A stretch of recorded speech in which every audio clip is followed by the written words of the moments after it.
environment ಇಲ್ವೇ ಇಲ್ಲಿ ಈ ಸಂಘಗಳು ಸತ್ತೋಗಿದ್ಯಾ ಅವೆಲ್ಲ ಬರಲಾಗಿಲ್ಲ ಇಂಥವು ಮಾಡಲ್ಲ ಸುತ್ತು ನಿಮ್ಮ ಸಂಘಗಳು ನಾವು ಕೆಲಸ ಮಾಡ್ತೀವಿ ಅಂದ್ರೆ ಅದಕ್ಕೆ ಅಡ್ಡ ಬರ್ತಾವೆ ಸಂಘಗಳು ಇಂಥ ಮಾಡಲ್ಲ ಅವು ಬರೀ ಬಿಸ್ನೆಸ್ ಮಾಡೋದು ಈ ಸಂಘಗಳು ಇಂಥವು ಐಡೆಂಟಿಫೈ ಮಾಡ್ಬೇಕು ಸಂಘಗಳು ಇಂಥವ್ ನೋಡ್ಬೇಕು ಅದು ನೋಡಲ್ಲ ಒಂದು ಗ್ರಾಮ ಕೊಡ್ತಾರಲ್ಲ ಬಕೆಟ್ ನೀರು ನೋಡ್ತಾರೆ ವಿಷ ಹಾಕ್ಬಿಟ್ರೆ ಹೋಗ್ಲಿ ಅವ್ರಿಗೆ ಈ ತರ ಮಾಡಬಹುದು ನಂಗೆ ಅರ್ಥ ಆಗ್ತಾ ಇಲ್ಲ ಈ ಆಸ್ತಿ ಮಾಡೋ ಉದ್ದೇಶ ಏನು ಬಡವ್ರ ಮಕ್ಕಳು ಸಹ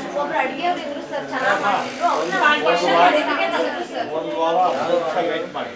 ಶಿಫ್ಟ್ ಮಾಡಿಲ್ಲ ಅವ್ರನ್ನ ನಮಗಿದೆ ನೀವು ಹೇಳ್ಬೇಕು ಏನ್ ಚೇಂಜ್ ಇಲ್ಲೇ ಇದ್ರೆ ಶ್ರೀನಿವಾಸ್ ರೇಡಿಯಲ್ಲಿ ಅವ್ರ ಮೇಲೆ ನಾವು ಸರ್ ಒಂದು ವಾರದಲ್ಲಿ 2 ಬಿಲ್ಡಿಂಗ್ ಚೇಂಜ್ ಆಗ್ತವೆ ಚೇಂಜ್ ಸಿಸ್ಟಮ್ ಸರ್ ಇದೇ ಡಿಪಾರ್ಟ್ಮೆಂಟಲ್ಲಿ ಅಲ್ವಾ ಕೆಲಸ ಮಾಡ್ತಾರೆ ನೀವು ಎಷ್ಟು ವರ್ಷದಿಂದ ತೋರಿಸ್ತಿಲ್ಲ ಹೆಣ್ಮಕ್ಳ ಕೈಲಿ ಇಕ್ಕಟ್ಟಲ್ಲಿ